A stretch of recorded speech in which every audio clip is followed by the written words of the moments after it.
You want to start this motherfucker off? What's going on, y'all? Welcome back to Cryptic, and tonight we're going to talk about Him, a movie that was very anticipated. Jordan Peele produced it. They keep saying that he directed it. He did not. Just had his name on it. Wasn't getting a whole lot of reviews that people liked, but we absolutely loved it. And I'm going to shoot this off to Alex. Can you give us a start why we loved it? This movie was one of the things that touches dearly to our hearts because of all the little tiny things that they suggested throughout the movie in terms of occultism and not necessarily the satanic element, because that's just one element. Just one element. They kept talking about the goat this, the goat that, but there are also elements of other deities, lords, war gods, blood energy, transference, kind of like what we were talking about in Weapons. But this one just had that machismo. The whole movie was machismo filled. One thing that Alex said that made a lot of sense is you said that if you remember the Suspiria remake from 2018, you said that this was a male masculine version of Suspiria. Yes. A lot of people got hung up on the fact that they said, well, I thought this was gonna be a football horror, foosball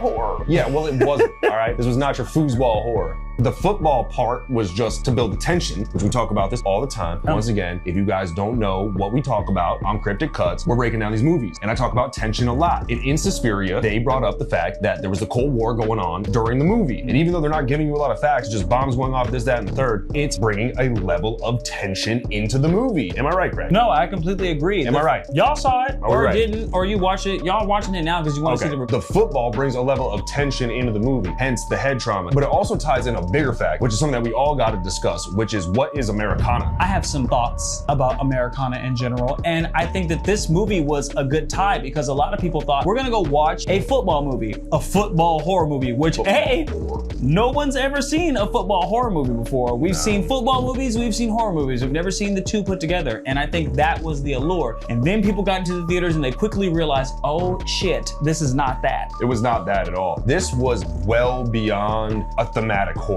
This thing was bigger than that. You had elements of the Baphomet, the goat. A lot of people did not notice this, I'm sure, but we did. If you look at his eyes in the first scenes before he gets to the big leagues, the catchlight in his eyes, shout out to the gaffer, is a square or a rectangle. Very goat oriented. So he's got that in his eyes. He wants to become the motherfucking goat. That's what I'm talking about! That's why he's the MVP! That's why he's the GOAT! The GOAT!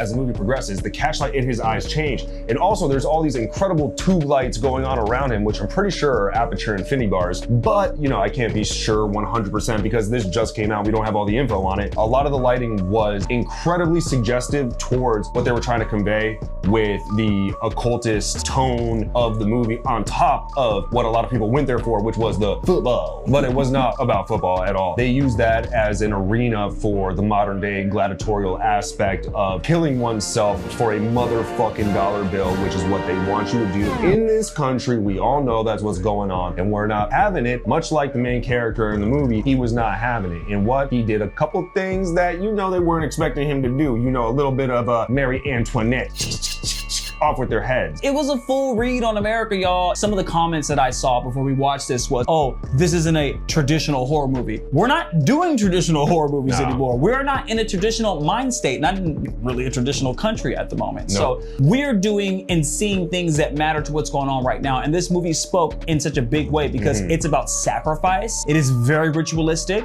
As far as the entertainment aspect, they really tied a lot into the Illuminati. You sell your soul, you do these things for certain aspects, for money, fame, music industry, TV, all of these things. They played on that very well. It was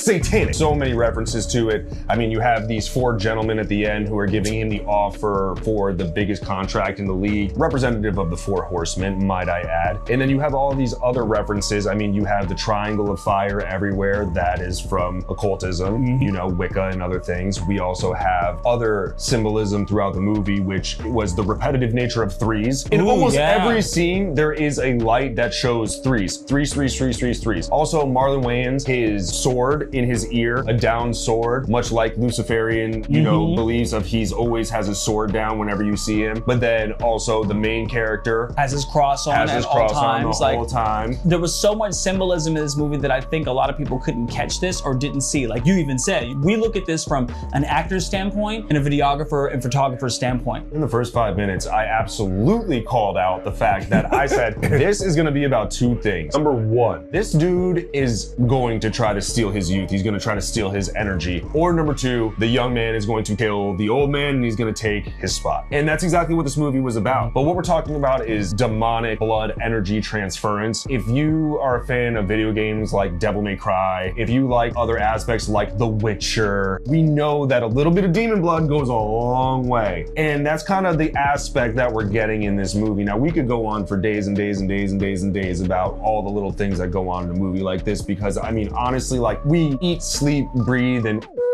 this stuff. Like, I love this kind of movie because I would make this kind of movie as a cinematographer, as a DP, as a producer. This is the kind of movie that I aspire to make. So everybody that was out there saying that Jordan Peele didn't do this and the director didn't do that and it didn't blah, blah, blah, blah, blah, blah, blah, you missed it. You missed the point. You need to understand that when you went to the movie theater and you thought you were gonna see a football horror, the first of its kind, you got hit with something way deeper. Tell 'em. And it was criticizing the little tiny cherub baby of America, which is its precious game of football. But they called it out even in the movie that that game itself has also a stolen nature to it. I mean, look at Marlon Wayans. He even said that this was one of the roles that he really wanted to put his foot in and break it off at the ankle. Yeah, he's fucked for life. He's limping for life. After that, he definitely did what he said he was going to do, and it rubbed people in the theater the wrong way. Being ethnic people watching this, we done seen our folks, we know our history, we know what's going on, we understand where our lineage lies when it comes to religion and all these other things being raised up in America. We're talking about it. Right. Marlon Wayans decided to step outside the box, and it made people uncomfortable in the movie theater. You can tell. I know for a fact that this movie,